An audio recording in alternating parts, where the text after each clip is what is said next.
சூரியன் 27 நட்சத்திரத்தின் உணர்வெடுத்து தான் ஒளியா மாற்றி மற்ற கோள்களை வளர்த்து கொண்டிருக்கு. ஏன்னா நட்சத்திரத்தில் தான் எடுக்குது சூரியன். ஆனா சூரியன் ஈர்ப்பேற்றத்தில் தான் நட்சத்திரங்கள் வாழுது. அது எடுக்கிறத எடுத்துதான் கொடுக்குது. இப்ப நாம் நினைச்சது இந்த உடல்ல எந்த உணர்வு நம்ம எடுக்கிறோமோ இதுல எது வலுவ நம்ம அந்த ரத்தத்துல இருந்து தசமண்டலத்திலிருந்து எலும்பு மண்டலத்திலிருந்து எல்லாத்தையும் கொண்டாடுறோம். எல்லாத்தையும் வலு கொண்டாட போகும்போது கடைசியில வலுவ போகும்போது இந்த வலுவின் தன்மை என்ன காத்துல இருந்து உயர்ந்த உணர்வு எடுத்து நமக்குள்ள எடுத்துக்கொள்ளுது. வீழ்ச்சி எடுக்குது. நீங்க வேதனைப்பட்ட ஒரு உணர்வான எல்லாத்திலும் விஷம் கலந்துரு. காற்று இருக்க விஷத்தை எடுத்து அடிக்கடி உங்களை கவலைப்பட சொல்லு, நோய் ஆக்குறது, வெறுப்படை சொல்லு. எத்தனை சொல்றது மற்ற உயிரினங்களுக்கு தெரியாது. நாம் அதை என்ன செய்யறோம்? எனக்கு குருநாதர் எப்படி பரிசு செய்தாரோ அது உங்ககிட்ட பரிசு. எனக்கு போதுமான சக்தி இருக்குது, எனக்கு வேண்டாம் எப்ப வேணாலும் போய்க்கலாம் இல்லைங்களா?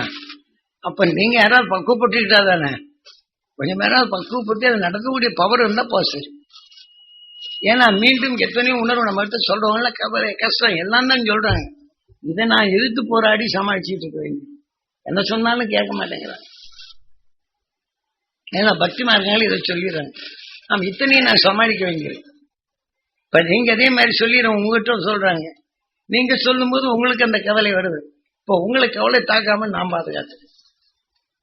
எனக்கு குருநாதர் எப்படி பாதுகாத்துக்கிறாரோ இதே மாதிரி உங்களுக்கு பாதுகாத்துட்டு அவர்கள் ஒவ்வொருத்தருக்கும் எத்தனை ஆயிரம் பேர் கூடுறாங்களோ அத்தனை பேருக்கு நான் பாதுகாப்பு கொடுத்தாகணும்.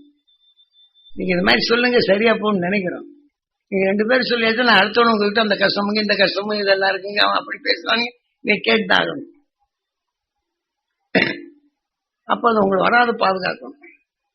அப்ப அவங்களை ஆத்ம சுத்தி செய்ய சொல்லிட்டு இது பண்ணிக்கிறேன். அதனால பொறுப்பு எனக்கு அதிகமா இல்லை.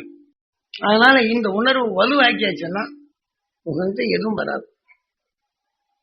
அப்படி சும்மா அப்படி என்ன இந்த தங்கத்தில் 21 ஆவியா அப்படி மாறிடும். இதே மாதிரி உங்களுக்குள்ள அந்த பவர் அதிகமாக போய் இதெல்லாம் மாற்றி விட்டுரும்.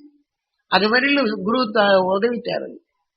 எனக்கு குரு எவ்வளவு நாள் உதவி இருந்தாலும் அதே மாதிரி குருவுடைய தன்மை நீங்க அதை உங்களுக்குள்ள வளர்க்க உங்களை பாதுகாத்து.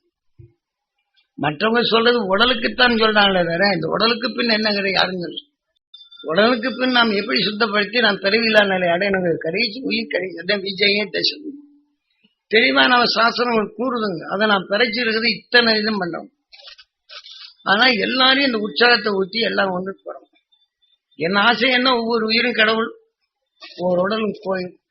மனிதனா உருவாக்கி இந்த அரும்பெரும் சக்தியை காக்கப்பட வேண்டும். நீங்க நல்லா இருக்கணும். என்ன உங்களை இருந்து விளையிறது எனக்கும் கிடைக்குது, மற்றவங்களுக்கு கிடைக்குது.